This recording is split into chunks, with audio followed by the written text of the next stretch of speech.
A história tem início no Império Taloxium, onde castelos imponentes e gigantescos cristais mágicos dominavam o horizonte. Contudo, a paz do mundo havia sido completamente abalada. Pedras mágicas começaram a surgir por toda parte, gerando continuamente fendas e rachaduras no tecido da realidade, das quais emanava uma energia ameaçadora.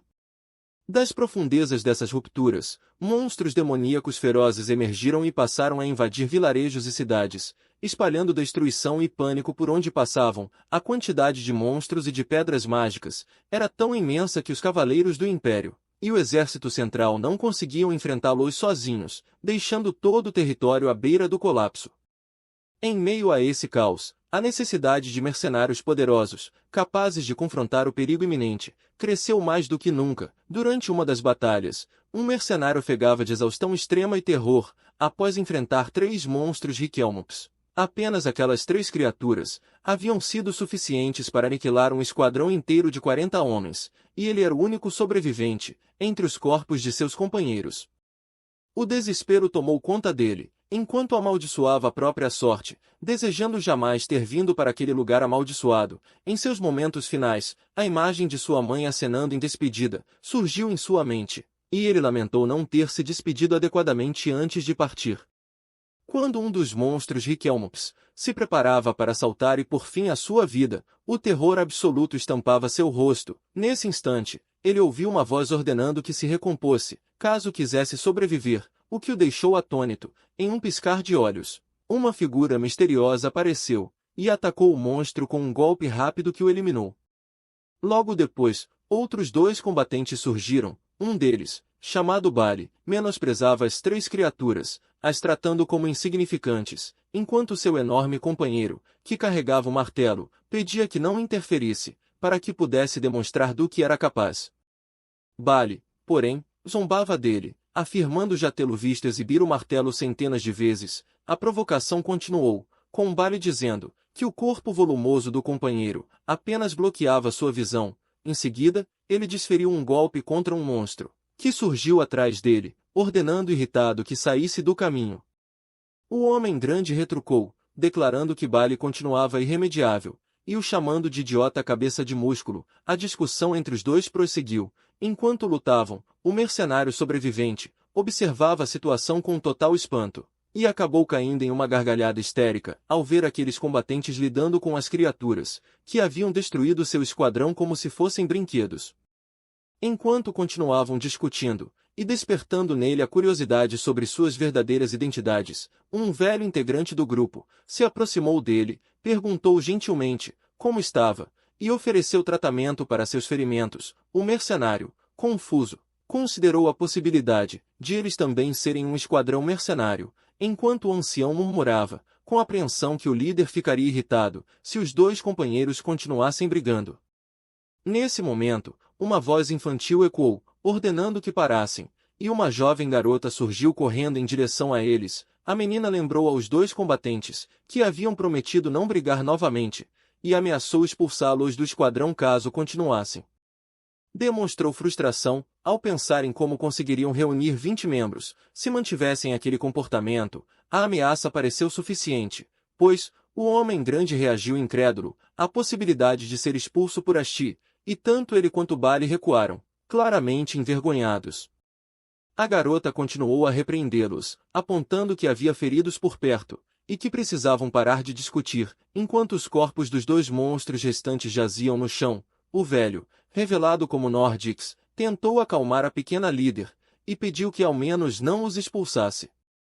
De repente, a menina sorriu e anunciou alegremente que o adesivo de bom trabalho daquele dia seria entregue apenas ao vovô Nordix, o deixando feliz e um pouco constrangido. O mercenário sobrevivente permanecia completamente perplexo diante daquele grupo peculiar, tentando entender por que uma criança estava em um local tão perigoso, onde surgiam pedras mágicas. Nesse instante, os 2 monstros remanescentes rosnaram, e avançaram diretamente contra a garota, que permaneceu firme em seu caminho. O mercenário reagiu com horror, prevendo consequências terríveis, e atribuindo a situação à imprudência de trazerem uma criança para ali. Contudo, a menina se voltou calmamente para os companheiros que discutiam, e atribuiu a eles a culpa por terem perdido tempo. considerando o ocorrido uma consequência de suas ações, enquanto seus olhos brilhavam, com uma misteriosa luz verde. Subitamente, ela liberou um poder mágico imenso, convocando um exército de esqueletos e espíritos que avançaram sobre os monstros, e os esmagaram instantaneamente em uma demonstração espetacular de força. Naquele breve momento, o nome de um lendário esquadrão mercenário surgiu na mente atônita do sobrevivente. Um grupo que, apenas 2 meses após sua fundação, havia alcançado o primeiro lugar em todo o continente, com uma taxa de sucesso de 100% na eliminação de pedras mágicas, quando a tempestade mágica cessou, e os restos das criaturas se dissiparam. A garota limpou as mãos de forma instintiva, e comentou com alívio que, não fosse por seus grandes companheiros, a situação teria sido realmente ruim.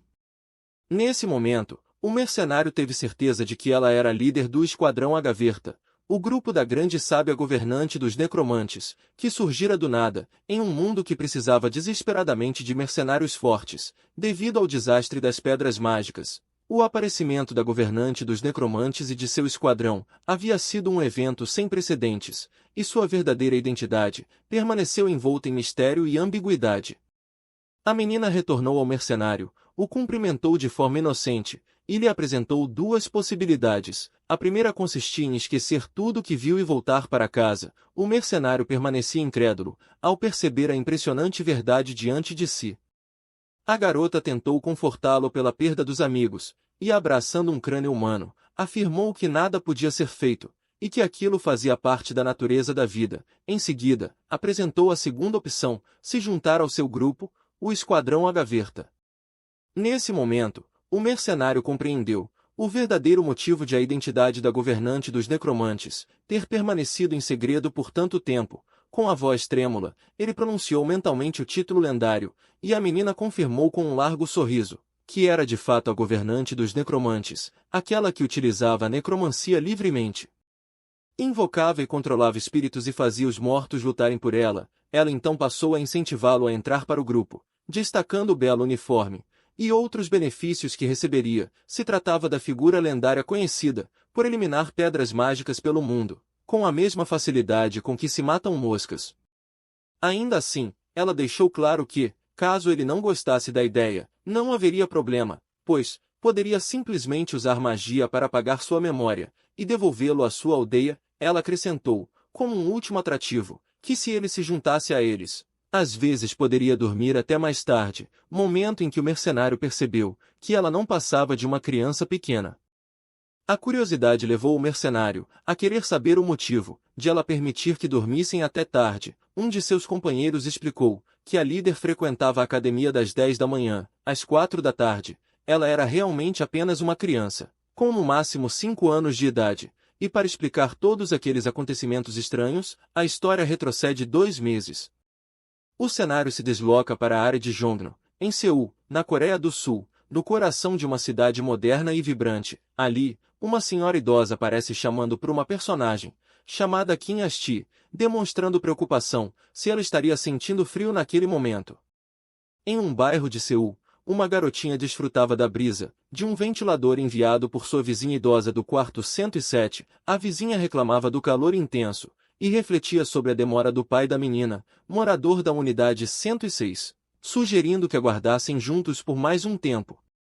A criança concordou com grande alegria, mas 10 noites se passaram, sem que seu pai voltasse para casa. Durante esse período, ela permaneceu sob os cuidados da gentil vizinha, desenhando e escrevendo seu desejo de que ele retornasse em segurança. A menina, cujo verdadeiro nome era Asti, recordava suas memórias com o pai, acreditando que ele era um poderosíssimo cavaleiro sagrado, de um império chamado Taloshun, cujo trabalho consistia em punir monstros e vilões. Ela acreditou nessa história até os 3 anos de idade. Agora, aos 4, se considerava velho o suficiente para compreender a realidade do mundo. Em sua lógica infantil, se seu pai fosse realmente o cavaleiro sagrado mais forte do mundo, como diziam, certamente seria rico. Contudo, a realidade era diferente.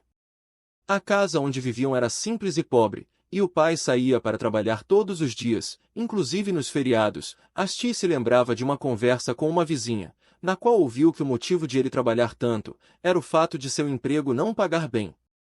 Embora outra vizinha tivesse repreendido esse comentário, diante da criança, Asti concluiu que era por isso que ele não podia comprar o novo álbum de figurinhas que ela queria. Nos feriados, as crianças de sua turma iam a parques de diversões ou à praia com os pais. Seus amigos a incentivavam a fazer o mesmo, mostrando orgulhosamente seus desenhos. Asti sentia tristeza, pois nunca havia ido a esses lugares com o pai. Ainda assim, não se sentia sozinha, já que os adultos do conjunto de apartamentos demonstravam muito carinho por ela e por seu pai. Ela frequentemente ouvia conversas preocupadas dos adultos, que admiravam a aparência jovem e bonita do pai, comentavam sobre as dificuldades que enfrentavam, e demonstravam inquietação com o futuro educacional da menina, já que ela não era oficialmente registrada. Também temiam o que poderia acontecer caso fossem descobertos como residentes ilegais, incluindo multas pesadas ou até deportação. Os vizinhos lamentavam aquela separação difícil e agradeciam por a diretora do jardim de infância ser uma pessoa bondosa que a aceitou. Eles também elogiavam constantemente a inteligência e a esperteza de Asti, admirando sua capacidade de aprender a ler sozinha, e a chamando de pequeno gênio. Asti se agarrava às promessas do pai, de que viveria ao seu lado por muito tempo, e de que um dia voltariam para sua terra natal, onde teriam uma casa maior e comeriam comidas deliciosas. Ele havia prometido fazê-la sorrir todos os dias, e para ela, sua presença era centenas, até milhares de vezes, mais preciosa do que qualquer álbum de figurinhas novo. Seu maior desejo era apenas que ele voltasse logo para casa. De repente, uma das vizinhas interrompeu a calmaria, ao entrar no quarto em pânico, gritando que uma grande tragédia havia acontecido. A senhora mais velha a repreendeu, por assustar a criança, mas ao ver o papel que a jovem carregava, ficou paralisada de choque e horror, passando a refletir com ansiedade sobre o que deveriam fazer. Em meio à confusão, pediu que Asti permanecesse quieta, e saiu apressadamente. Asti pegou o papel que havia caído, e percebeu que se tratava de um aviso público, sobre um falecido não identificado, anunciando o enterro de um corpo que ninguém reclamou. Ela se agarrou à esperança, acreditando que o pai voltaria, pois ele havia prometido. Porém, ao fixar o olhar no aviso, a palavra falecido começou a ecoar em sua mente, e ela compreendeu o que significava: alguém que havia morrido. Em uma noite chuvosa, Asti ficou sentada sozinha, tentando entender a angústia que apertava seu coração. Sua vizinha retornou trazendo uma caixa branca, e com tristeza, demonstrou que havia esperado por muito tempo. Em seguida, abraçou a menina com ternura e a consolou, dizendo que dormiria com ela novamente naquela noite. Asti sentiu que algo estranho estava acontecendo, pois, mesmo tendo usado uma de suas preciosas figurinhas em um desenho, pedindo o retorno do pai, ele não apareceu. Ela lembrou da promessa de que ele a faria sorrir todos os dias, e passou a refletir, deitada na cama, se o pai a havia deixado sozinha de propósito. Se levantou silenciosamente, e caminhou até a caixa branca trazida pela vizinha. Ao abri-la, encontrou pertences dele. Entre os objetos estavam um celular, e outras coisas pessoais. Ao pegar um colar de ouro com uma pedra vermelha, lágrimas começaram a escorrer, enquanto recordava as promessas de que viveriam juntos por muito tempo e voltariam para casa. Em vez disso, ele a deixou sozinha, incapaz de se conter. Asti desabou em um choro profundo e amargo. Tudo o que ela queria era o pai. Enquanto chorava desesperadamente segurando o colar, o objeto começou a brilhar, emitindo uma luz mágica. De repente, surgiu uma voz perguntando o motivo de seu choro. Ao erguer a cabeça molhada de lágrimas, ela se surpreendeu ao perceber que a pedra falava. A voz repetiu a pergunta, e o colar se transformou em uma pequena criatura, um pequeno dragão negro alado.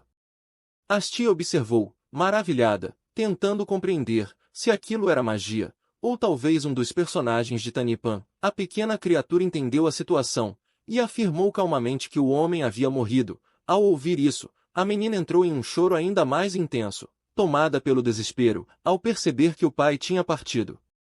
A criatura se aproximou, e com tranquilidade, quis saber se deveria salvá-lo para ela. Asti interrompeu o choro por um instante, incapaz de acreditar no que ouviu. A entidade explicou que perguntava se ela pararia de chorar, caso ele trouxesse seu pai de volta à vida, mas deixou claro que, para isso, ela teria de abrir mão de tudo que havia vivido ali, os lugares, as pessoas e tudo naquele quarto.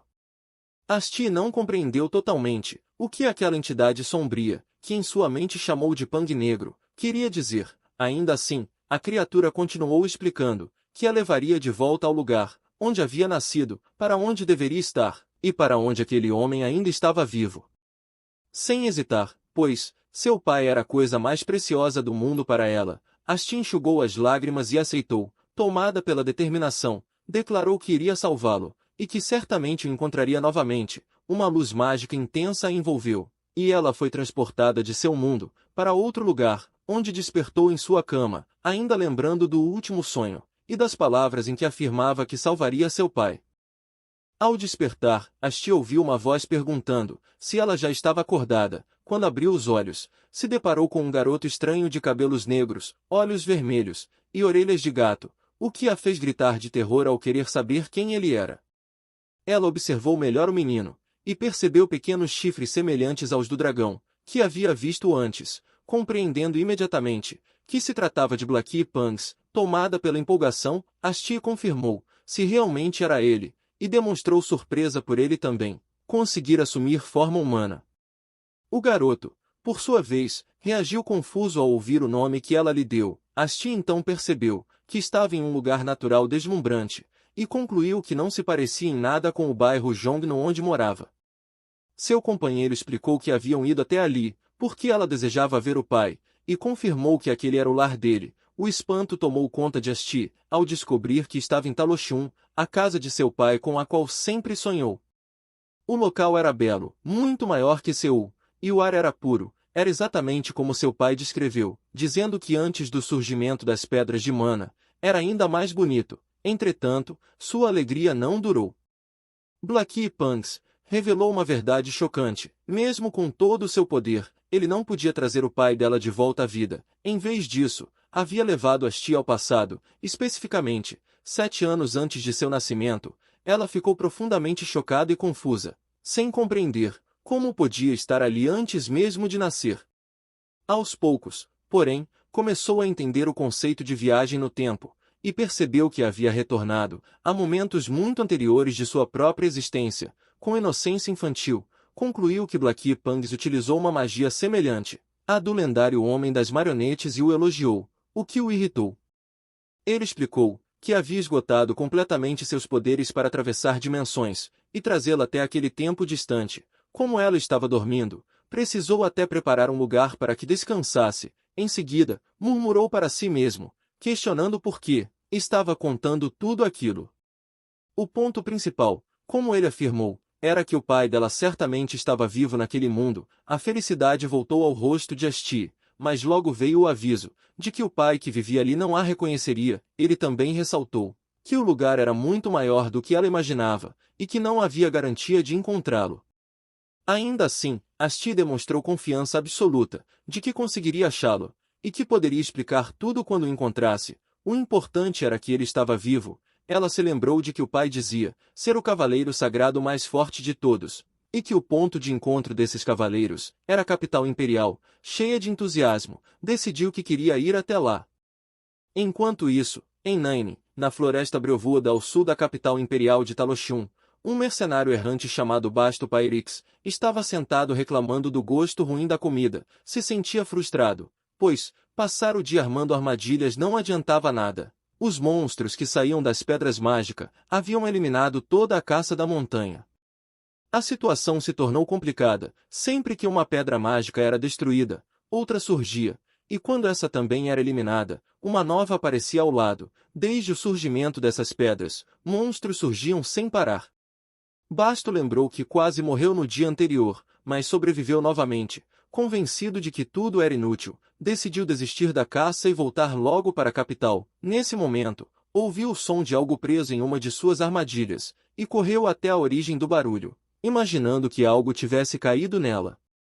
Pouco antes, Asti percebeu que estava em apuros. Ofegante, notou que havia percorrido apenas uma distância muito curta, desde o ponto de partida. Ao observar os pássaros no céu, imaginou como seria bom ter asas para voar direto até a capital.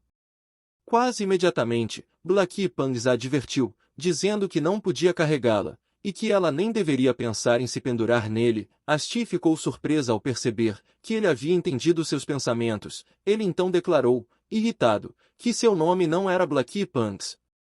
Ela reagiu surpresa, mas reforçou para si mesma a ideia de que ele era o lendário homem das marionetes, capaz de ler pensamentos. Ele explicou que não podia fazer mais nada, porque havia esgotado todo o seu poder. Asti então percebeu que ele usou toda a energia para realizar seu desejo, e sentiu vergonha por ter insistido sem demonstrar gratidão. Pediu desculpas, passou a chamá-lo de Blackie, e se ofereceu para massagear seus ombros como recompensa, dizendo orgulhosamente que aprendeu isso no jardim de infância, e que foi a melhor da turma. Ele recusou de imediato.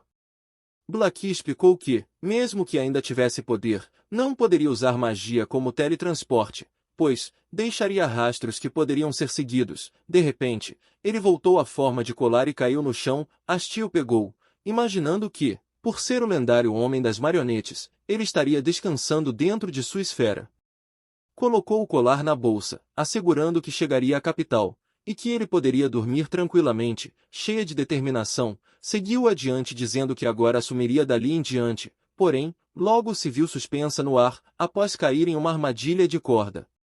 Basta a retirou da armadilha, enquanto ela estava tomada pelo terror. Por dentro, Asti sentia que estava perdida, e desejava que Blackie acordasse. Ainda assim, tentou parecer calma, e afirmou em voz alta que estava bem, apesar do medo evidente em seu rosto.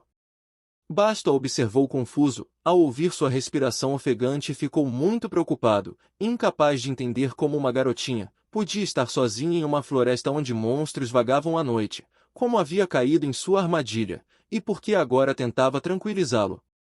Asti falou de forma gaguejante, afirmando que seu pai estava muito perto, e pedindo que ele a deixasse ir embora. Basta entendeu que o pai dela estava por perto, mas pensou que crianças daquela idade desapareciam num piscar de olhos, quando alguém se distraía, e que o pai certamente ficaria chocado ao vê-la naquela situação.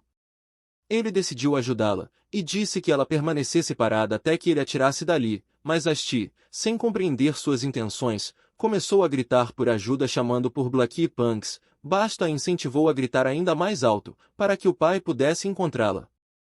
Chorando, ela tentou convencê-lo de que dizia a verdade e de que seu pai já estava ali. Ele percebeu que ela chorava de forma ainda mais dolorosa, sempre que falava do pai, então disse que entendia. Depois de ajudá-la a descer, pediu que fosse até o pai. Mas ela permaneceu parada, e hesitante, quis saber se ele pretendia capturá-la, pois, em sua visão ele era um sequestrador. Basto ficou chocado com a acusação, e passou a observar a própria aparência, sangue seco de monstro, cabelo desgrenhado, cheiro desagradável por não tomar banho havia dias, e um físico assustador. Ele se perguntou se ela chorava por causa de sua aparência. Ele negou a acusação, explicando que não sequestrava crianças, e que a armadilha era para coelhos, embora o resultado tivesse sido o oposto. Em seguida, pediu que ela se apressasse para encontrar o pai, pois ficar sozinha ali era perigoso, e se afastou.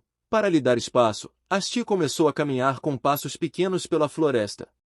Basta observava de longe, e a preocupação começou a surgir em seu coração. Ao imaginar se ela realmente encontraria os pais em segurança, pensou que talvez devesse segui-la até ter certeza de que tudo ficaria bem. De repente, Asti caiu, gritando de dor, e ele olhou em choque. Ela havia dado apenas 3 passos antes de cair, com voz dolorida e chorosa. Chamou por ele, e apontou para a perna machucada. Basta examinou o joelho, que sangrava, e imediatamente enfaixou o ferimento com um pedaço de pano limpo, enquanto ele cuidava dela. Asti perguntou com inocência sobre o sabor dos coelhos. Ele respondeu que eram saborosos, e ela voltou a falar sobre o gosto, o comparando à carne mumu, mas ele afirmou que todas as carnes tinham o mesmo sabor. Ela contestou com entusiasmo infantil, afirmando que carne de porco, carne de boi e carne de frango tinham sabores diferentes, o que fez Basto sorrir e imaginar que talvez ela fosse de origem nobre. Ainda assim, sentiu desconfiança. O choro dela havia sido alto antes, mas ninguém apareceu, e apesar de dizer que o pai estava perto, o lugar permanecia assustadoramente silencioso. Decidiu então confrontá-la com a verdade, e falou seriamente sobre a localização real do pai. Naquele momento, Asti hesitou e acabou admitindo, timidamente, que o pai estava na capital. Basto ficou chocado com a resposta. A capital ficava a 5 dias de viagem dali. Embora a floresta fosse relativamente próxima, não era uma distância que uma criança pudesse percorrer sozinha. Ele a lembrou de que ela havia dito claramente que o pai estava por perto. Asti justificou a mentira, explicando que a professora do jardim de infância ensinou que não se devia gritar por ajuda diante de sequestradores. Depois passou a aconselhá-lo com seriedade, dizendo que, caso fosse sequestrado algum dia, deveria não chorar, não provocar os sequestradores, e negociar calmamente. Deixando Basto confuso com aquele conselho estranho, ele percebeu que ela frequentou uma escola que ensinava crianças a agir em situações assim. Independentemente da veracidade da história, era evidente, pela aparência e pela forma de falar, que ela cresceu amada em uma família rica. Enquanto examinava o próprio ferimento, e murmurava que já não doía, Basto imaginou o quanto os pais dela estariam preocupados, se soubessem que vagava sozinha em meio a tanto perigo. Após refletir, tomou uma decisão, e disse que a levaria com ele até a capital, fazendo os olhos dela brilharem de alegria e esperança. Ele sorriu ao lhe oferecer uma tigela de sopa quente, pedindo que imaginasse o quanto o pai devia estar preocupado. Asti recuperou a felicidade, e repetiu para si mesma que o pai a aguardava, e que aquilo era o certo. Basto já planejava ir à capital para relatar a pedra mágica, que encontrou no dia anterior. Enquanto comiam, Asti demonstrou curiosidade sobre o prato, e ele explicou que era sopa de cenoura. O terror surgiu no rosto dela, ao ouvir a palavra cenoura. Mesmo assim, ele a incentivou a comer, dizendo que precisava de forças para reencontrar o pai. Ela então se lembrou da canção do jardim de infância, que incentivava as crianças a comer de tudo para crescer fortes, e se forçou a provar a sopa, apesar de odiá-la. Para sua surpresa, achou o sabor delicioso, e percebeu que as cenouras eram macias e doces como geleia. Basto perguntou se ela queria mais, e ela respondeu com entusiasmo, entregando a tigela vazia. Enquanto ele a enchia novamente, ela notou uma escrita no fundo, e refletiu sobre o significado, entendendo que dizia: pai, eu te amo.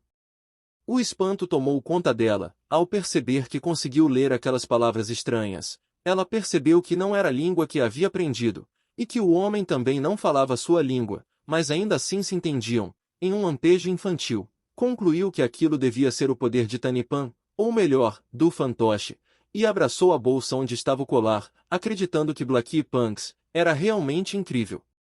Desejou que Blackie Punks tivesse comido com ela, talvez assim se sentisse mais forte. Quando a noite caiu, se deitou ao lado da fogueira, desejando ver o pai e seu companheiro em breve. Logo adormeceu profundamente, sonhando que, ao chegar à capital, veria o pai imediatamente. No sonho, Blackie Punks e aquele estranho tio também o cumprimentavam, e todos comiam juntos comidas deliciosas, e se tornavam crianças fortes. 4 dias depois, finalmente chegaram aos arredores da capital, no primeiro portão, e Asti estava animada para contar ao pai, que se esforçou ao máximo na viagem. Porém, no portão, um guarda deteve Basto, que a carregava, e demonstrou surpresa ao impedi-lo de entrar. O guarda respondeu de forma rígida que o número de identificação dele como mercenário havia sido cancelado e que, portanto, não podia permitir sua passagem, ordenando que retornasse. A raiva brilhou nos olhos de Basto, enquanto o medo tomou conta da pequena Asti.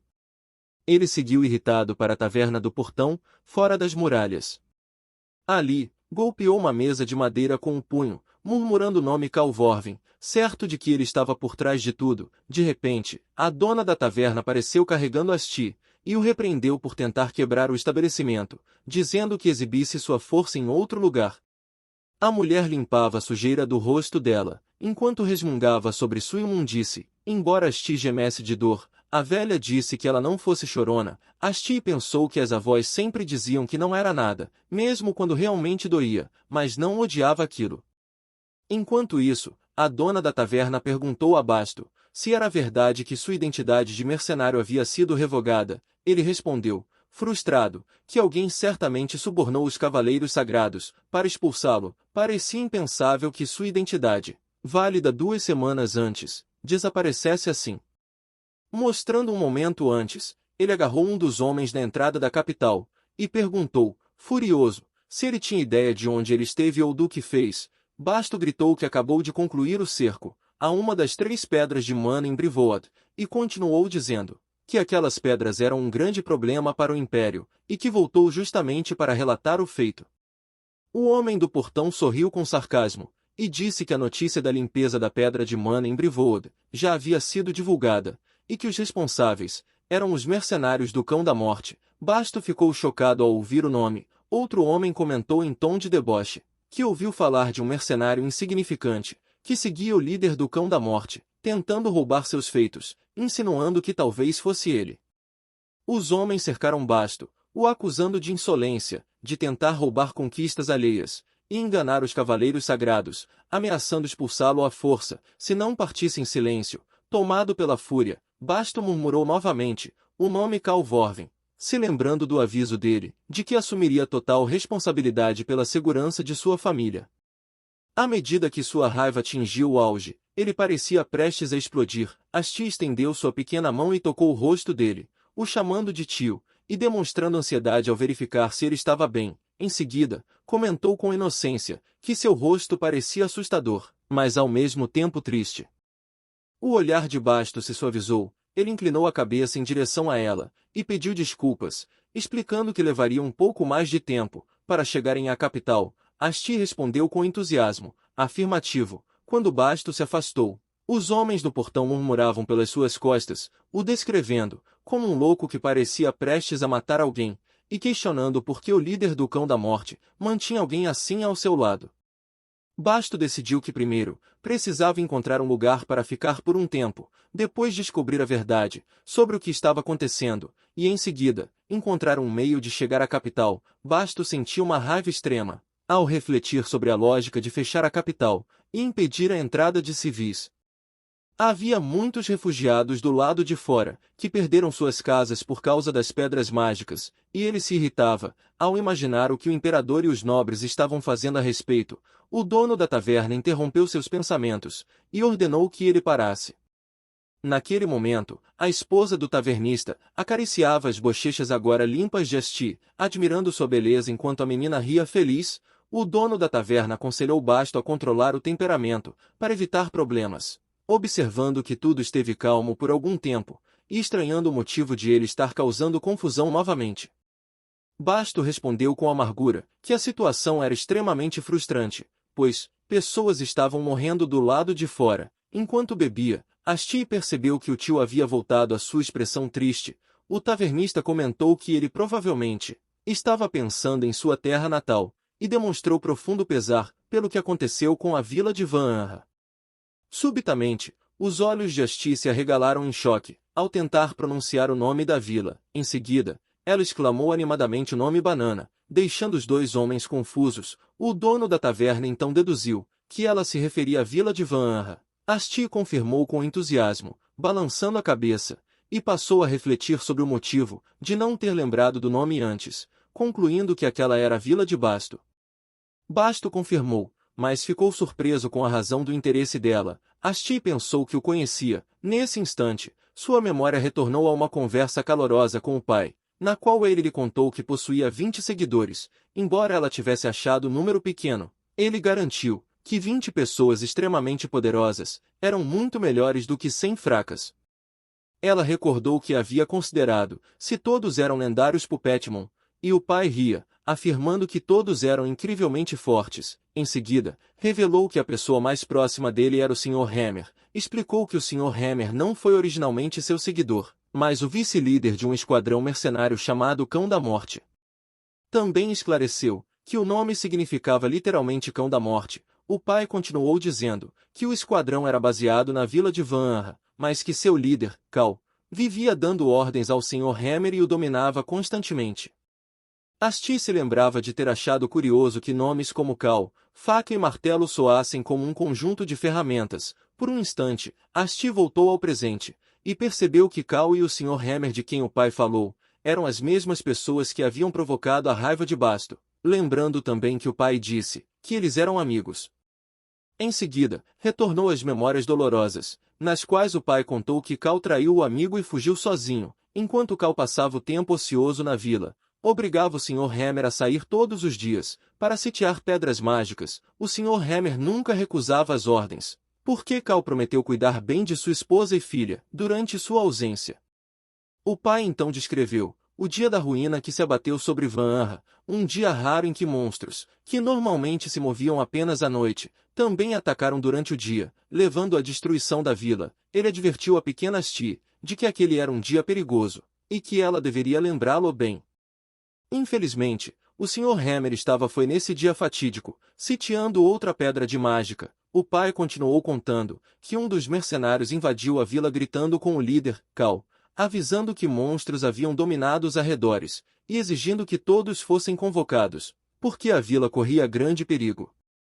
Enquanto isso, Cal gemia com dor de cabeça, e depois se levantou para gritar com os aldeões apavorados, ordenando que voltassem para casa e aguardassem em silêncio, prometendo avaliar a situação e evacuá-los em breve. Porém, enquanto a vila ardia sob o brilho da gigantesca pedra mágica, Cal apenas fingia inspecionar o cenário. Na verdade, aproveitou o caos para fugir secretamente em uma carruagem. Quanto aos moradores que confiaram nele e esperaram, seu destino foi a aniquilação pelas mãos dos monstros. Quando o Sr. Hammer retornou, encontrou apenas destruição e ninguém vivo. Desesperado, ele chorou segurando os corpos da esposa e da filha. O pai concluiu dizendo que, após a tragédia, o Sr. Hammer deixou o esquadrão Cão da Morte. A pequena Asti se lembrava de ter suspirado tristemente, pois ele não seguia mais Cal. O cruel Cal subornou os Cavaleiros Sagrados para pagar sua identidade, um ato considerado extremamente desprezível.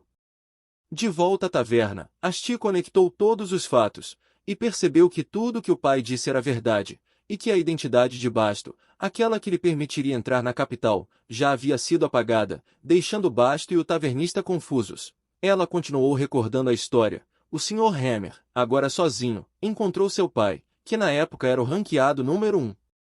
O pai criou para ele uma nova identidade, e o convidou a se juntar a ele, pois, percebeu à primeira vista que se tratava de alguém gentil e forte. Asti retornou ao presente com os olhos cheios de determinação, afirmando para si mesma que agora se lembrava de tudo claramente, e que precisava encontrar o pai o mais rápido possível. Estava confiante de que ele poderia ajudar Basto, mas logo percebeu um grande obstáculo. Para encontrá-lo, precisaria ir à capital. Ela caiu então em um ciclo cruel de desespero. O pai estava dentro da capital, e ela não podia entrar. Precisava encontrá-lo para ajudar Basto, mas não podia entrar para procurá-lo. Levou as mãos à cabeça em extrema frustração, sentindo internamente que aquele dilema parecia completamente impossível de resolver. Naquela noite, Asti adormeceu com a testa ainda franzida, pela intensa preocupação e pelos pensamentos que a atormentavam. Basto se aproximou em silêncio e colocou a coberta sobre ela, para aquecê-la, a observando dormir. Enquanto ela descansava, Basto mergulhava em reflexões profundas, ponderando se deveria criar uma nova identidade como mercenário, ou encontrar outra forma de entrar na capital. Ao olhar para Asti adormecida, decidiu que, mesmo que não pudesse acompanhá-la até a capital, deveria encontrar alguém confiável, para deixá-la sob cuidados e enviá-la em segurança.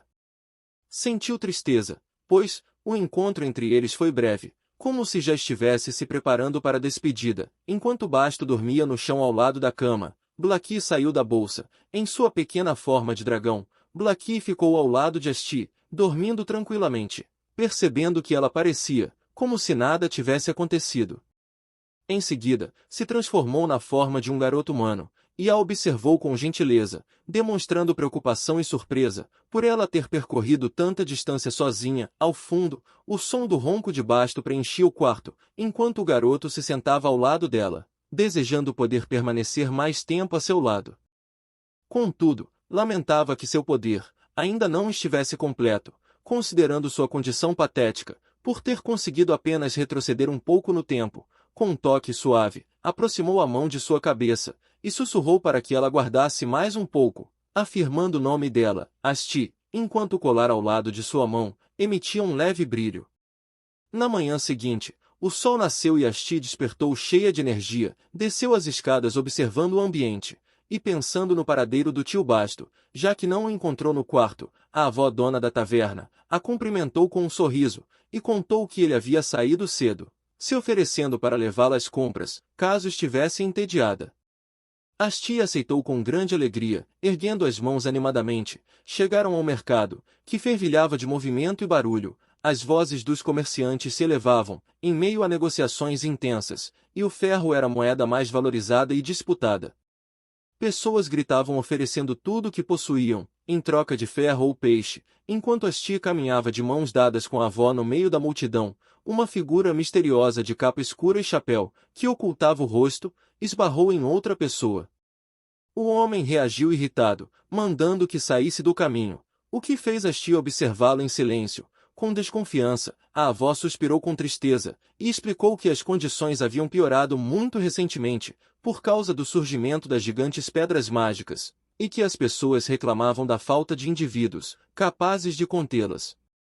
Asti notou uma criança de roupas rasgadas andando descalça, e se lembrou imediatamente das palavras do tio Basto, sobre os refugiados que haviam perdido tudo por causa dessas pedras. Percebeu então, que aquela era a realidade de todos fora das muralhas da capital, exceto dos ricos que viviam dentro dela, e seus pequenos olhos se encheram de tristeza.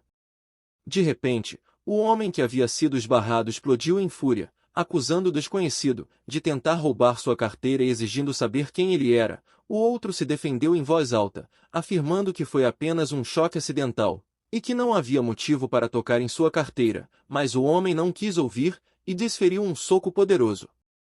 Asti ficou chocada ao presenciar a cena, e em voz trêmula, expressou para si mesma que as pessoas não deveriam se machucar. A situação trouxe à tona a lembrança de sua vizinha do quarto 203, uma mulher que era agredida todos os dias, por um homem cruel, enquanto a pequena Asti observava de longe.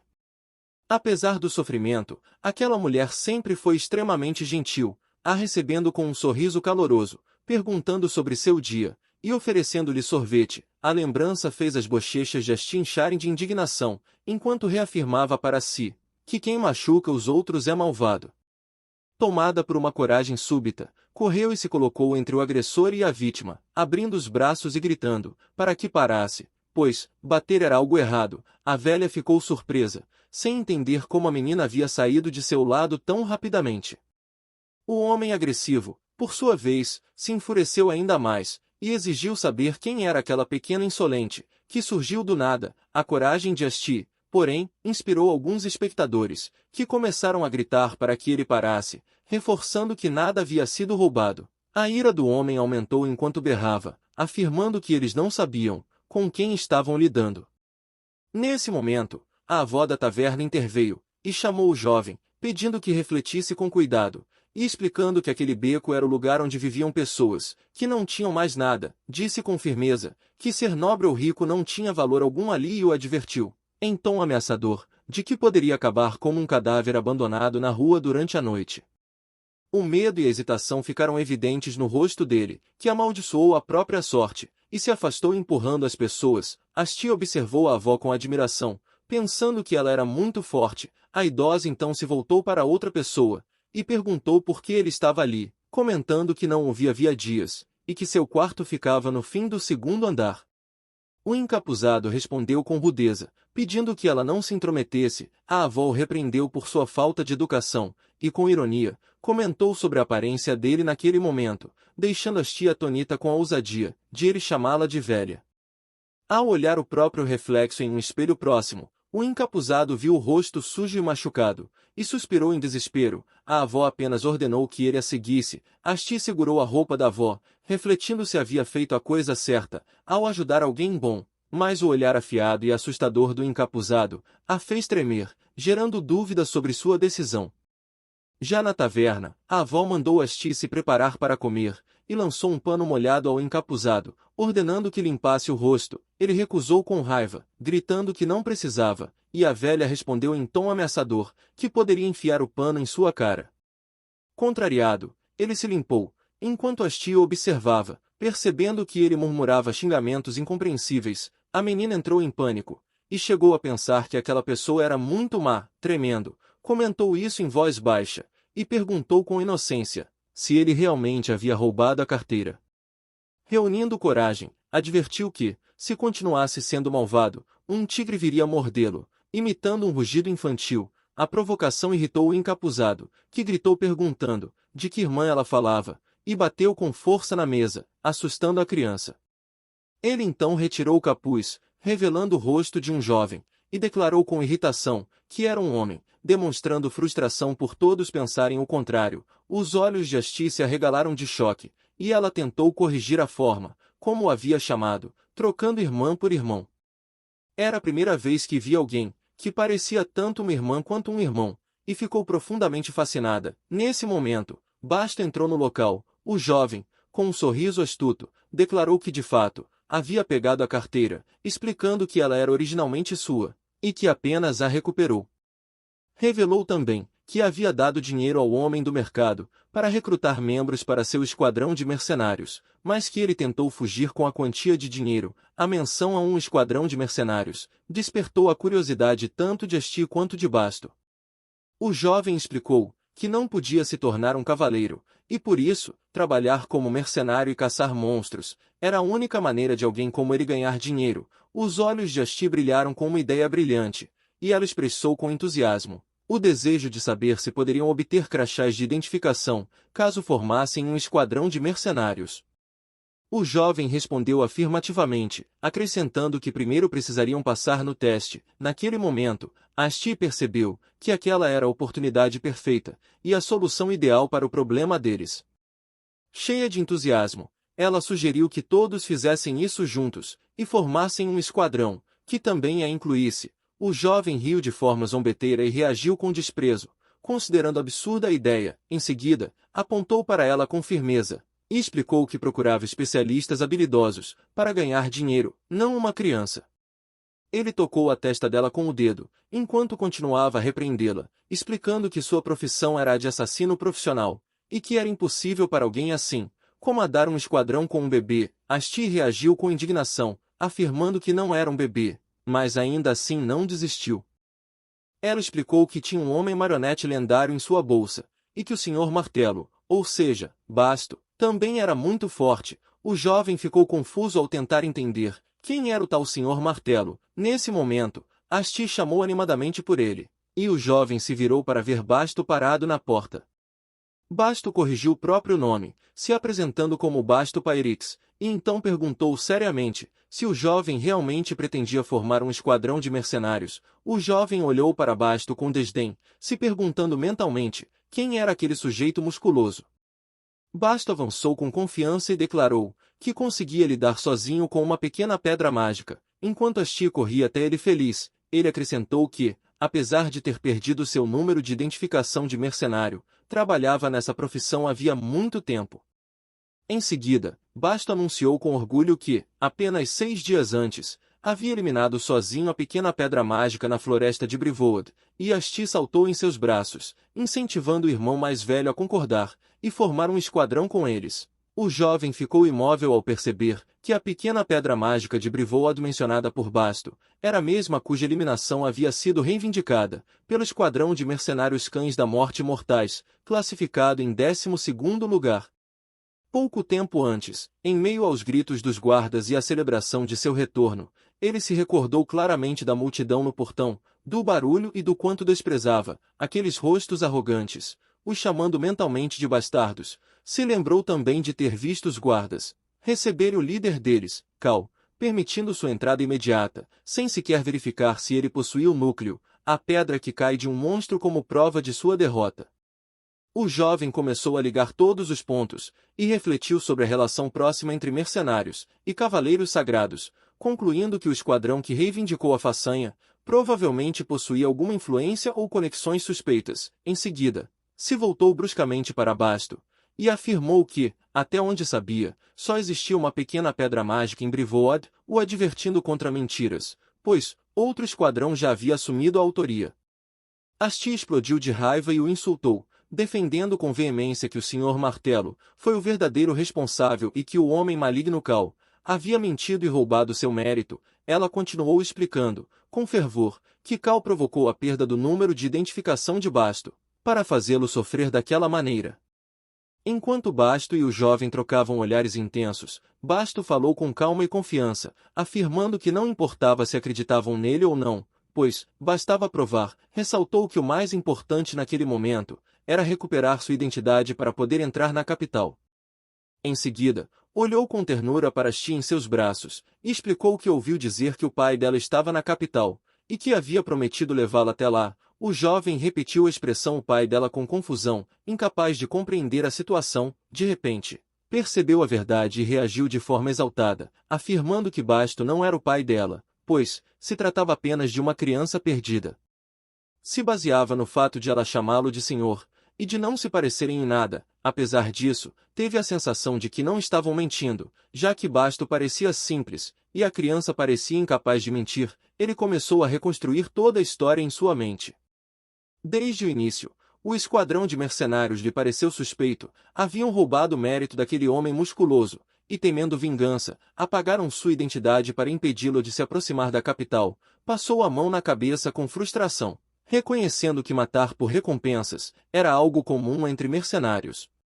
Ele próprio estava preso naquele portão, havia 2 meses, tentando recrutar pessoas competentes. A escassez de talento o obrigou a recorrer a um intermediário, apenas para acabar traído e roubado. Rejeitava completamente a ideia de se aliar a amadores estúpidos, pois isso poderia levar todos à morte durante o teste. Ele precisava desesperadamente ganhar dinheiro, e não podia mais perder tempo, enquanto um breve lampejo de memória lhe mostrava crianças esperando por ele. Após um momento de reflexão, bateu o punho na mesa e chamou Basto em voz alta. O jovem, cujo nome era Bali Teodor, então apresentou sua condição. Declarou que, caso Basto não fosse capaz de realizar o trabalho equivalente a 1,5 homens, seria abandonado sem hesitação. Basto respondeu em um tom desafiador, afirmando que, se Bali ao menos fosse bom em fugir, isso já seria algo útil, e que ele não deveria se tornar apenas um peso. Bali sorriu com ironia, admirando a ousadia de Basto, enquanto este se perguntava se peso não poderia ser o nome do novo esquadrão. No dia seguinte, Asti saltava de excitação e felicidade, cantando que eles iriam eliminar uma pedra mágica. Enquanto caminhavam pela floresta, ela segurava as mãos de Basto e Bali, o que irritava Bali, que se perguntava por que precisava segurar a mão dela. Asti respondeu inocentemente que era porque eles eram uma equipe. Ela então apontou para um pequeno galho que encontrou, expressando quanto aquilo era maravilhoso, e começou a listar as forças do time. O Sr. Hammer era muito forte, e o irmão bonito também dizia ser forte. Bali observou aquilo com surpresa, tentando entender a razão de tanta empolgação. Asti continuou apontando para sua bolsa rosa, com o nome do jardim de infância Ambi, e afirmando que Blackie, dentro dela, era um lendário Jujumon. Em seguida, incluiu a si mesma na lista, se gabando de ter ficado em primeiro lugar, na corrida da classe das codornas, em seu jardim de infância.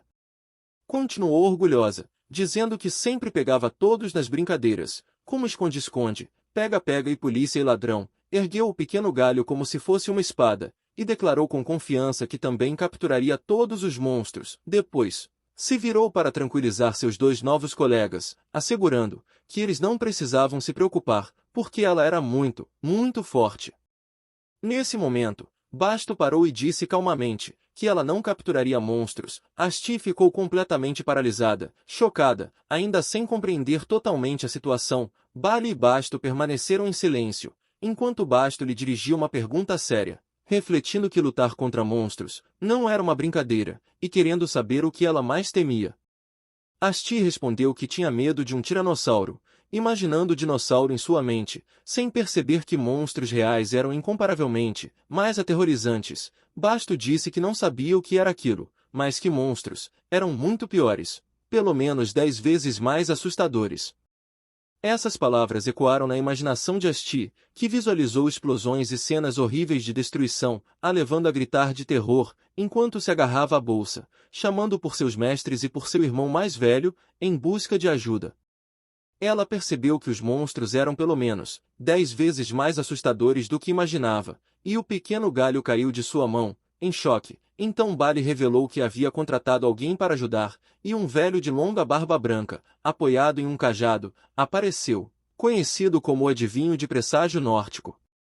Bali disse a Asti que ela aguardaria quieta com aquele avô, e ela concordou com a voz fraca. Enquanto ele e Basto se preparavam para partir, Basto prometeu a Nordix que retornaria antes do amanhecer, e o velho tranquilizou, dizendo que faria o possível, explicando que Jax, o dono da taverna, foi quem os apresentou. Asti se sentiu tensa e envergonhada, por ter sido imprudente, e se lembrou de que seu pai também dizia que monstros eram assustadores, ele advertiu que existiam muitos tipos diferentes e métodos variados de ataque, por isso ela nunca deveria baixar a guarda. Asti decidiu que não podia agir de forma infantil, e que esperaria em silêncio. Barry sorriu e afagou sua cabeça, aconselhando que não chorasse na ausência deles. Asti reagiu com irritação, afirmando que não chorava e não era um bebê, mas Barry insistiu nisso. Ele zombou dela, lembrando que ouviu tudo sobre o primeiro encontro com Basto, quando ela chorava e implorava para ser salva. Asti explodiu em protesto, afirmando que era uma criança, não um bebê, e que era assim que os adultos sempre falavam. Quando a subestimavam, Barry continuou provocando, refletindo sobre qual seria a diferença, e insinuando que sua alegação de inteligência também era mentira, o que a levou a se defender com raiva, lembrando que era a primeira da classe. Basto interveio declarando que já bastava e que precisavam partir, enquanto Nordix lhes desejava boa sorte. Asti acenou tristemente, se despedindo do tio Basto. Isso irritou Barry, que se ressentiu por ela tê-lo ignorado. Ela então o encarou com seriedade, e demonstrou preocupação, desejando que ele também tomasse cuidado. À medida que se afastavam, Barry riu, comentando sobre a inocência de Asti, e refletindo sobre o motivo de ela achar que iria sitiar uma fortaleza de pedra mágica. Basto supôs que talvez ela fosse filha de um nobre, mas Barry considerou essa parte mais suspeita da história, ponderando sobre o que uma criança nobre estaria fazendo sozinha naquela floresta, e Basto admitiu que foi apenas um palpite. Eles chegaram à entrada da caverna Tenebra 1, que antes servia como depósito de comida, até que pequenas pedras mágicas a transformaram em uma base de monstros. Basto disse a Barry que não se importava com o que ele acreditava, e que ele próprio ficou surpreso quando perguntou à criança o nome dos pais.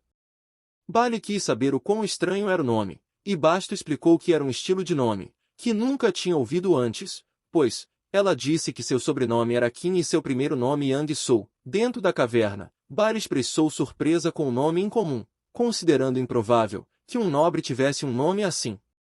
Ele refletiu seriamente sobre a dificuldade de encontrar o pai dela, com informações tão escassas e estranhas. Em seguida, revelou que, por causa de tudo que ouviu, compra algumas informações no mercado negro no dia anterior, e descobriu que Basto perdeu a família na vila de Vanha, e se tornou um mercenário errante. Ele continuou dizendo que, antes disso, Basto foi um habilidoso vice-líder no Esquadrão Cão da Morte. Apesar do pesar pelo que aconteceu à família de Basto, Barry considerou que, se as habilidades daquele homem fossem reais, aquela era uma oportunidade insubstituível. Conforme avançavam, Barry notou que o lugar parecia um labirinto, e Basto acrescentou que pequenas pedras mágicas estavam brotando separadamente em cada sala de armazenamento. Barry percebeu que a distância entre as pedras era grande. Então bastaria eliminar a mais próxima da entrada, e depois sair. Apesar da simplicidade do plano, afirmou que pretendia lutar com toda a força que possuía, e Basto respondeu com a mesma determinação, declarando que também faria o máximo. De repente, as paredes da caverna se abriram atrás deles, e uma enorme fenda roxa se estendeu rapidamente em sua direção. Ambos foram tomados pelo terror, ao perceber que aquela fenda era grande demais para ter surgido de uma pequena pedra de mana. Barry saltou imediatamente para longe, levando Basto a reagir com surpresa diante de seu movimento. Em pânico, Barry observou a fenda e percebeu que, atrás dela, uma pedra de mana de tamanho médio estava surgindo naquele instante. Em poucos instantes, um monstro gigantesco emergiu da fenda, e Barry gritou para que Basto corresse imediatamente. Enquanto isso, do lado de fora da caverna, Nordix cochilava sentado, e a preocupação era evidente no rosto de Asti. Ela permanecia tensa, questionando em silêncio se o tio Basto e Barry estavam bem. Ela tirou o colar da bolsa e sussurrou para Blackie acordar. Sentada entre vagalumes brilhantes, pensava que havia tantas coisas que queria lhe dizer. De repente, o chão tremeu violentamente sob seus pés, uma explosão colossal ecoou, e o céu e a terra se iluminaram com um brilho ardente, vindo da caverna, fazendo Asti gritar de terror, enquanto chamava por Basto e Barry. A explosão lançou o corpo de Basto para fora da caverna, levando Nordix a gritar em pânico por Asti. No instante, Nordix abraçou Asti para protegê-la com o próprio corpo, da força da explosão, percebendo que a situação seria extremamente difícil. Do coração das chamas surgiu um enorme monstro, semelhante a um lobo, rugindo com violência. A criatura atacou Nordix, que gemeu de dor, e ordenou que Asti fugisse enquanto ele distrairia o monstro. Ele insistiu para que ela se apressasse. Asti se levantou com dificuldade e começou a correr, ofegante de medo, avançando o mais rápido que podia, pela floresta escura. Porém, parou e olhou para trás em absoluto terror, repetindo em sussurros desesperados, que aquilo não podia estar acontecendo. Viu Basto e Bali lutando bravamente, mas cobertos de sangue e completamente exaustos. A sensação de que a morte do tio Basto era inevitável tomou conta dela. Sua visão horrível se estendeu para incluir Bali e o avô Nordix, imaginando todos caindo diante dos monstros. Esse sentimento de impotência fez reviver o dia fatídico, em que perdeu o pai, quando ficou sozinha diante da caixa com os pertences dele. Ela tropeçou e caiu no chão, se sentindo sempre incapaz de fazer qualquer coisa. Com a voz carregada de desespero, começou a implorar e rezar, suplicando para que qualquer Deus ouvisse sua prece. Chorou amargamente, desejando nunca mais perder ninguém. Enquanto as lágrimas caíam, uma energia verde misteriosa começou a emanar de sua mão, se manifestando na forma de um enorme crânio luminoso. No auge da batalha, o monstro conseguiu ferir Bali mortalmente, fazendo o jovem gritar de dor, enquanto amaldiçoava a criatura. Basto derrubou um dos monstros no chão, mas gritou em sofrimento. Ao ser atingido por uma garra, a cena retornou ao interior da caverna, onde Basto observava, atônito, o surgimento repentino de pedras de mana, de tamanho médio por toda a parte. Ele tinha certeza de que apenas pedras pequenas existiam 2 dias antes, e o número de monstros que emergia delas era imenso, tornando claro que derrotá-los apenas com a própria força era impossível. Enquanto isso, o desespero levou Bali ao extremo. Ele preferiu engolir um frasco de veneno, para terminar a própria vida em seus termos, em vez de ser dilacerado pelos monstros ainda vivo. No momento em que a criatura estava prestes a devorá-lo, um enorme osso surgiu do nada, e o esmagou com um único golpe. Bali observou em choque e terror aquela intervenção misteriosa, que o salvou no último instante. Logo, esqueletos começaram a emergir do solo, atacando os monstros, e os despedaçando brutalmente, transformando o campo de batalha em um massacre a seu favor. Bali olhou ao redor, confuso, percebendo gritos estranhos vindos das profundezas da terra, e ficou chocado com o que via, incapaz de acreditar nos próprios olhos. Basto o agarrou, e tomado pela tensão, o acusou de ser um feiticeiro e de ter escondido isso, exigindo explicações sobre o que havia acontecido. Bali negou com firmeza, dizendo que acreditava que Basto fosse o responsável e que, momentos antes, esteve à beira da morte. Foi então que Basto percebeu que, se Bali não era o responsável, alguém mais estava por trás daquilo. As criaturas que emergiam do solo eram esqueletos resultado da lendária magia sombria da necromancia, um poder conhecido apenas em histórias antigas. Enquanto refletiam sobre isso, perceberam que o usuário daquela magia aterradora estava por perto, os levando a questionar seus verdadeiros objetivos, e o motivo de tê-los salvado, até notarem uma luz se aproximando ao longe. Era Asti, cercada por um exército de esqueletos e abraçando um crânio. Ela chorava de alegria e alívio, ao ver que Basto e Bali ainda estavam vivos, admitindo quanto havia ficado apavorada, ao acreditar que todos morreriam. Em seguida, se voltou para um dos esqueletos e informou, com naturalidade, que o avô Nordix também estava vindo e que tudo ficaria bem. Logo depois, repreendeu o esqueleto com irritação, por ter brincado dizendo que Bali e Basto se tornariam os amigos ossudos, números 24 e 25, deixando os dois homens completamente atonitos, diante da situação surreal. Um dos esqueletos apontou então para a direção de Nordix, que se aproximava ferido.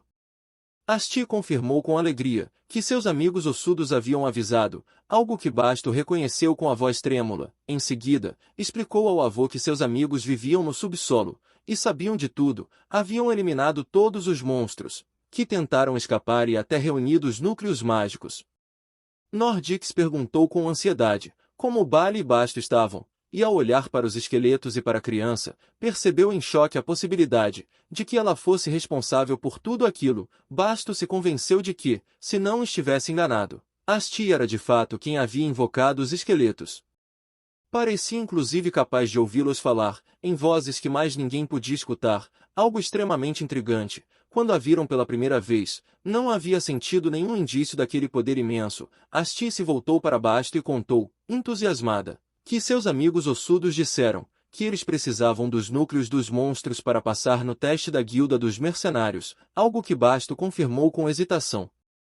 Cheia de animação, ela os incentivou a ir anunciando que seus amigos já haviam reunido todos os núcleos. Na entrada da caverna, encontraram uma enorme pilha de núcleos de monstros coloridos e brilhantes, reunidos pelos esqueletos. Bali ficou completamente maravilhado, incapaz de acreditar que a fenda e as pedras de mana haviam desaparecido, e que aquela pequena criança havia eliminado todo o cerco, deixando o local totalmente limpo. Basto acrescentou que todos os núcleos também haviam sido coletados, enquanto Asti, satisfeita, continuava dando ordens aos seus amigos esqueletos, para reunirem cada um deles. A observando com seriedade, Nordix percebeu que aquela criança nasceu com mana e não qualquer mana, mas um poder imenso. Bali e Basto olharam para ela em choque diante da revelação. Nordix então se ajoelhou e afirmou que Asti era realmente extraordinária, e que suas habilidades provavelmente haviam sido liberadas antes mesmo de ela perceber.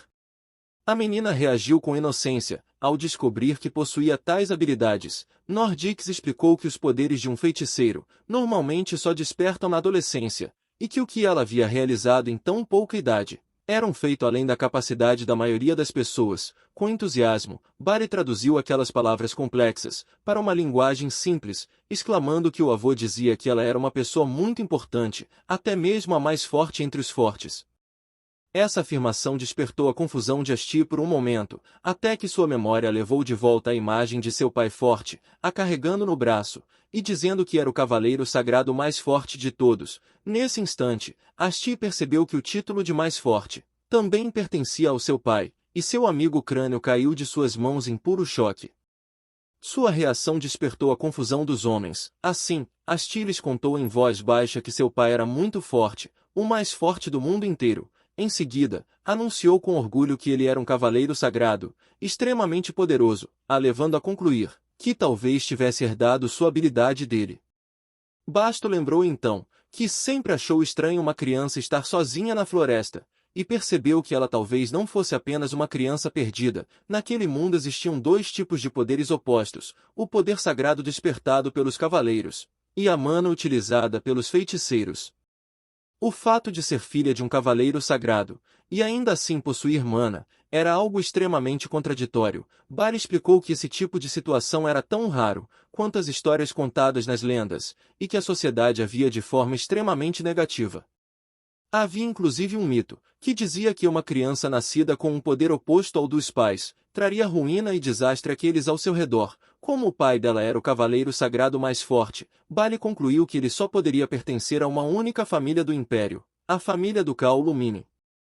Uma linhagem nobre que produziu gerações de cavaleiros de poder sagrado puro, e que jamais caiu do auge de sua glória. Contudo, Asti interrompeu essa suposição ao revelar que, até recentemente, vivia com o pai em uma casa pequena e aconchegante. A revelação chocou Bali, que passou a refletir sobre a estranheza de alguém da família Lumine viver em uma casa tão simples.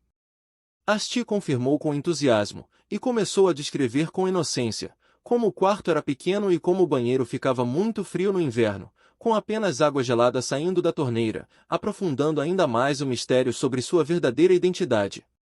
Apesar da simplicidade de suas vidas, Asti sentia uma felicidade imensa, pois, mesmo estando apenas os dois, era como se tivesse uma centena de familiares ao seu redor. Porém, essa felicidade não durou. Seu pai partiu e a deixou sozinha. Assim, ela acabou na floresta com sua companheira Blackie, que ainda dormia na forma de um colar. Bari percebeu o colar, e logo entendeu que se tratava de uma invocação permanente, um ser trazido por um feiticeiro. Por meio da mana para permanecer ao seu lado, ele concluiu que Asti já havia despertado seu poder sem perceber, e invocado aquele seguidor permanente, sem sequer compreender o que era. Asti abraçava seu amigo crânio, acreditando que Blackie a ajudaria a encontrar seu pai. Quando acordasse, cheia de entusiasmo, declarou que agora poderia passar no teste de mercenária, e ir até a capital para procurá-lo, acrescentando com inocência que talvez seu pai não se lembrasse dela, mas que isso não tinha importância. Os homens ficaram tomados de espanto, e Bari passou a refletir, chocado, sobre a natureza de um pai que não se lembrava da própria filha. Asti acreditava que Blackie havia usado magia para voltar no tempo, o que os levou a um período em que seu pai ainda não a conhecia.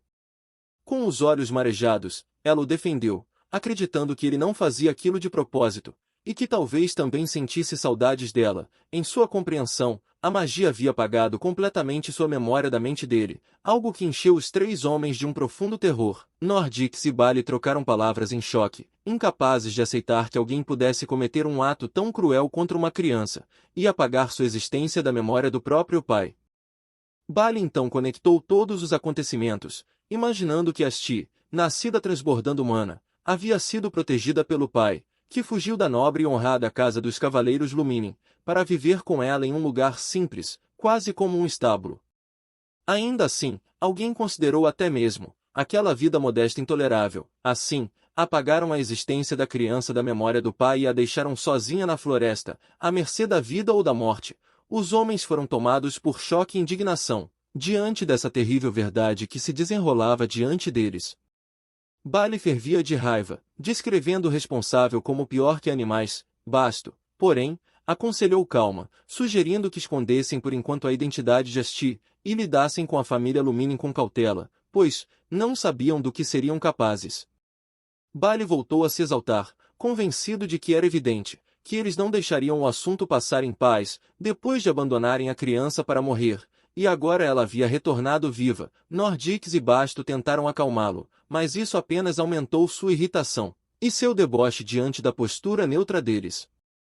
Bali se voltou para Asti e gritou com ela, colocando em seguida a mão sobre sua cabeça, enquanto explicava que não existia nenhuma lei que impedisse uma criança de 4 anos de se juntar aos mercenários, mas que isso ocorria apenas porque jamais havia existido um precedente. Em tom firme, ele continuou afirmando que, independentemente de sua força, uma criança de 4 anos não poderia se registrar oficialmente em um esquadrão mercenário. Depois, suavizando a voz, ele ressaltou que o objetivo dela era encontrar o pai, e que eles precisariam achar outra maneira de alcançar isso. Nesse momento, Basto deu um passo à frente, e com gratidão, disse que graças a ela todos haviam sobrevivido, e que carregaria uma dívida impagável, motivo pelo qual a ajudaria. Nordix confirmou que foi Asti quem salvou a todos, o que a deixou envergonhada e a fez negar. Em seguida, Nordix advertiu de que, dali em diante, ela não deveria permitir que ninguém mais descobrisse sua habilidade. Diante da curiosidade dela sobre o motivo, os homens explicaram que seu poder era tão imenso que certamente atrairia pessoas mal-intencionadas, e que algo terrível poderia acontecer antes mesmo de ela encontrar o pai. Asti compreendeu o perigo, reconhecendo que sabia disso, e que não podia morrer antes de reencontrá-lo, sobretudo porque Blackie havia se esforçado muito para trazê-la até ali. Bali admitiu que o poder dela seria um grande trunfo para o esquadrão, e passou a considerar se existiria alguma forma de esconder sua identidade, chegando a brincar que poderiam carregá-la dentro de uma bolsa, ideia que Asti rejeitou com firmeza e terror. Ela então refletiu que precisava ocultar quem era, se imaginou como um pequeno coelho fofo, se escondendo de predadores, mas logo percebeu que se esconder tornaria ainda mais difícil encontrar o pai. Basto pensava exatamente no mesmo problema, entendendo que, mesmo salvando pessoas com a força dela, não havia garantia de que seriam confiáveis. Foi então que Asti teve uma ideia brilhante, parecer assustadora e forte como o tio Basto, para que ninguém ousasse mexer com ela. Percebeu que combinar a ocultação de seu poder com uma aparência intimidadora ao mesmo tempo seria a solução perfeita. Ela se lembrou da avó dona da taverna e de como era forte, concluindo que se tratava de um poder oculto. Cheia de entusiasmo, chamou o tio Basto e anunciou que teve uma ótima ideia. Os três homens a observaram completamente confusos. Alguns dias depois, o grupo finalmente chegou ao primeiro portão da capital imperial. Enquanto atravessavam o portão, colocavam em prática o plano que haviam elaborado, fingir que Asti não era realmente uma criança de 4 anos, mas sim um enorme e peludo homem idoso que, de alguma forma, se transformou na forma de uma criança. Dessa maneira peculiar, fariam dela a líder simbólica do novo esquadrão mercenário, pagando assim a dívida que sentiam ter com ela. Assim, Asti passou a agir como um poder oculto, vestindo um manto preto com capuz, e se apoiando em um cajado para esconder suas feições e sua verdadeira força. E é isso, pessoal, esse foi o vídeo de hoje, e não se esqueçam de curtir e comentar, e caso vocês não sejam inscritos, se inscrevam para não perderem nenhum vídeo aqui no canal. E bem pessoal, nos vemos nos próximos vídeos.